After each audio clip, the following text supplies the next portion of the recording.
मल्लाह कहने वाले मुकेश सहनी अब क्या करेंगे। नमस्कार, न्यूज़ देख रहे हैं। यहाँ पर मैं हूँ सानिया आपके साथ। जैसा कि आप लोग जानते हैं कि मुकेश सहनी जो कि 60 सीटों का डिमांड कर रहे थे, उन्हें 15 सीटें मिली और 15 सीटें वो हार गए। लेकिन अब आगे क्या होगा मुकेश सहनी के साथ, अब हम आपको बताएंगे। दरअसल आपको जैसा कि पता ही होगा कि मुकेश सहनी 15 सीटों पर चुनाव लड़े, लेकिन एक भी जीत नहीं पाए। ये बहुत ज्यादा डिमांड रख रहे थे। वो कहते हैं ना, ज्यादा पानी की चाह में हमेशा नाव डूब ही जाती है, क्योंकि आपके चाह और आपके विशेष के इतने ज्यादा बोझ हो जाते हैं कि नाव डूबने लग जाती है। और कुछ ऐसा ही हुआ है मुकेश सहनी के साथ भी। देखिए, मुकेश सहनी इतने सारे डिमांड रख रहे थे और बाद में जो नतीजा सामने आया उसने सबको हैरान कर दिया। मुकेश सहनी धरातल पे गिर गए। जिस तरीके से वो हारे हैं, उस हार को लोग बहुत बुरी हार कह रहे हैं। इस तरीके से तो नहीं ही हारना चाहिए था। कम से कम उन्हें अपनी ही जाति का वोट तो मिलना चाहिए था, लेकिन वो भी नहीं मिल पाया। एक तरीके से देखें तो बहुत कम वोट मिला है, जिसकी वजह से वो बहुत बुरी तरीके से हार गए हैं। लेकिन आगे क्या होगा मुकेश सहनी का, इसके बारे में जानकारी हम जरा आपको विस्तार से देते हैं। खुद को सन ऑफ मल्लाह कहने वाले मुकेश सहनी 15 सीटों पर चुनाव लड़े, सभी हार गए। बिहार की आबादी में मल्लाह जाति की हिस्सेदारी 2.6% है। मुकेश को 1.37% वोट मिले।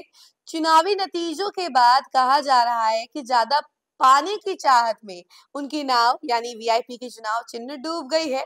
मुकेश 60 सीटें और डिप्टी सीएम फेस बनाए जाने की मांग कर रहे थे। 15 पर लड़े, लेकिन एक भी जीत नहीं पाए। उसके अलावा मुकेश सहनी महागठबंधन में सीट बंटवारे के समय अपनी पार्टी वीआईपी के लिए 60 सीटें मांग रहे थे, जैसा कि हमने आपको बताया। हालांकि डिप्टी सीएम फेस घोषित किए जाने के बाद 15 सीटों पर मान गए। महागठबंधन की सरकार बनने पर डिप्टी सीएम बनाया जाए, इसको लेकर मुकेश सहनी ने 27 बार दावेदारी पेश की। मुकेश दरभंगा के सुपौल के रहने वाले हैं। 8वीं तक पढ़ाई की है। कमाने के लिए घर वालों ने ताना मारा तो 1999 में घर छोड़कर मुंबई भागे और अपने मोहल्ले के पवन साहू के पास पहुंचे। तब उम्र 18 साल थी। पवन साहू बताते हैं कि मुकेश अपने बचपन के दोस्त धुरन सहनी के साथ भागकर उनके पास पहुंचे थे। शुरुआत में एक कॉस्मेटिक की दुकान में 900 रुपए महीने वेतन पर काम किया। कुछ दिन बाद दुकान छोड़कर सड़क किनारे बैग बेचने लगे। कुछ खास मुनाफा नहीं हुआ तो वापस फिर से उसी कॉस्मेटिक की दुकान में काम करने लगे। कॉस्मेटिक दुकान के ठीक बगल में एक दुकान थी, इसमें कांच का फ्रेम बनाया जाता था। यहाँ के लोग फिल्मों के लिए सेट भी बनाते थे। पवन ने बताया कि एक दिन कांच की दुकान में कारीगर नहीं थे। फिल्म बनाने वाले कुछ लोग पहुंचे। वे कांच के कारीगर ढूंढ रहे थे। उसी दौरान मुकेश के दुकान मालिक ने उन्हें फिल्म शूटिंग के लिए कांच का काम देखने भेज दिया। यह काम मुकेश को भा गया। उन्होंने कहा कि मुकेश धीरे धीरे कांच से फ्रेमिंग करने और फिल्मों में सेट सजाने वाला काम करने लगे। इसी दौरान लोगों से संपर्क बढ़ा। कुछ समय बाद मुकेश ने अपनी Mukesh film works private limited नाम की कंपनी शुरू की। वह टीवी सीरियल, फिल्मों, विज्ञापनों और इवेंट के लिए सेट बनाने के ठेके लेने लगे। मुकेश के करीबी लोगों ने बताया कि पहले उन्हें फिल्म के सेटों पर छोटा मोटा काम मिला। इसके बाद शाहरुख खान की फिल्म देवदास के लिए शीशा का सेट बनाने का काम मिला।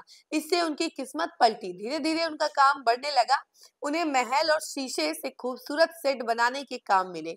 इससे अच्छी आमदनी हुई। 2014-2015 में मुकेश सहनी सुपौल लौटे तो गांव की हालत वैसी ही पाई। बाढ़ की परेशानी, गरीबी कुछ नहीं बदला था। इसके बाद सुपौल और आसपास के स्थानीय नेताओं से मिलने लगे। इसी से उनमें राजनीति में आने की इच्छा जगी। वही आपको बता दें कि सुपौल के कृष्ण कुमार सानू ने कहा कि जब मुकेश के पास पैसे हो गए तब वह गांव आने लगे। अक्सर समाज कल्याण की बातें करते, छठ पूजा में रोशनी की व्यवस्था और सांस्कृतिक कार्यक्रम कराते। इनमें भोजपुरी और बॉलीवुड के कलाकार आते थे। मुकेश ने सहनी समाज को आगे बढ़ाने की बात की, मल्लाहों को आरक्षण देने की मांग की। 2015 में निषाद विकास संघ की स्थापना की और उन्होंने 2014 में दरभंगा के राज मैदान में निषाद समाज सम्मेलन आयोजित किया। इसमें हजारों लोग जुटे। मुकेश सहनी को मल्लाह पुत्र नाम से बुलाया गया। उसके बाद मुकेश सहनी ने सन ऑफ मल्लाह के नाम से न्यूज़पेपर में विज्ञापन छपवा दी। धीरे धीरे मुकेश ने खुद को मल्लाह समाज के नेता के रूप में पेश किया। 2015 में मुकेश सहनी ने बीजेपी के लिए पूरे बिहार में प्रचार किया। हालांकि आरक्षण व दूसरे मुद्दों पर टकराव के बाद 4 नवंबर 2018 को अपनी पार्टी वीआईपी के नाम से रजिस्ट्रेशन कराई।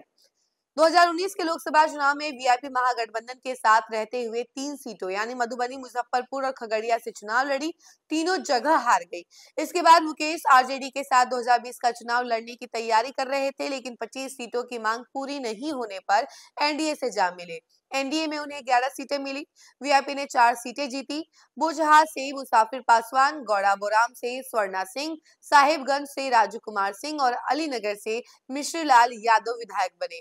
उस समय महागठबंधन से डिप्टी सीएम का ऑफर मिला, लेकिन मुकेश ने ठुकरा दिया। वह खुद सिमरी बख्तियारपुर से चुनाव लड़े, लेकिन हार गए। 2020 में नीतीश कुमार ने उन्हें मंत्री बनाया। मत्स्य एवं पशुपालन मंत्रालय मिला। भाजपा के साथ संबंध बिगड़े तो उनके 4 में से 3 विधायक यानी स्वर्णा सिंह, राजू कुमार सिंह और मिश्रीलाल भाजपा में चले गए। मुसाफिर पासवान के निधन पर बोचहां उपचुनाव राजद ने जीता। उसके अलावा वीआईपी बिना विधायक के रह गई। बाद में कैबिनेट से उन्हें बर्खास्त कर दिया गया। मुकेश सहनी 2022 से 2023 के बीच फिर महागठबंधन के करीब आ गए। लोकसभा चुनाव 2025 में महागठबंधन के साथ रहते हुए पूर्वी चंपारण, झंझारपुर और गोपालगंज 3 सीटों पर वीआईपी के प्रत्याशी उतारे, लेकिन तीनों जगह हार गए। विधानसभा चुनाव 2025 में मुकेश सहनी ने महागठबंधन से 60 सीटें और डिप्टी सीएम पद की मांग की। बाद में सीटों पर लचीले होते रहे, पर डिप्टी सीएम की दावेदारी से पीछे नहीं हटे। 3 जुलाई, 30 जुलाई और 7 अगस्त, 10 अगस्त, 5 सितंबर, 13 सितंबर, 6 अक्टूबर जैसी कई तारीखों को सार्वजनिक मंचों और प्रेस के सामने बार-बार डिप्टी सीएम बनाए जाने की मांग की।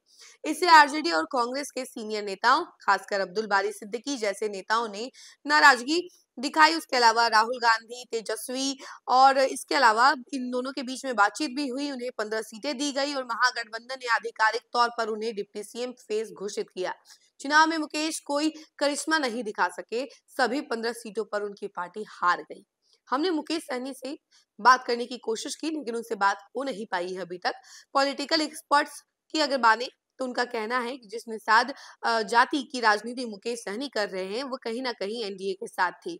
मुकेश सहनी ने अपने समाज की विचारधारा के खिलाफ जाकर गठबंधन किया, सिर्फ इसलिए क्योंकि महागठबंधन में उन्हें डिप्टी सीएम बनाया जाना था। तो एक तरीके से आप जैसा कि जानते हैं कि मुकेश सहनी सन ऑफ मल्ला कहे जाते हैं, तो उन्हीं के जाति के लोग जो है सबसे ज्यादा एनडीए को सपोर्ट करते हैं। ऐसे में मुकेश सहनी ने महागठबंधन के साथ हाथ मिलाया, जिसकी वजह से वोट तो एनडीए में ही रह गए, लेकिन मुकेश सहनी अकेले हो गए और उन्हें वोट नहीं मिल पाया और बहुत बुरी तरीके से हार गए, जिसका नतीजा आपके सामने है। अब सवाल यही है कि आगे मुकेश सहनी और क्या कुछ करते हैं। इस खबर फिलहाल के लिए इतना ही। ऐसे ही तमाम अपडेट के लिए जुड़े रहे हमसे और देखते रहे न्यूज़4नेशन। धन्यवाद।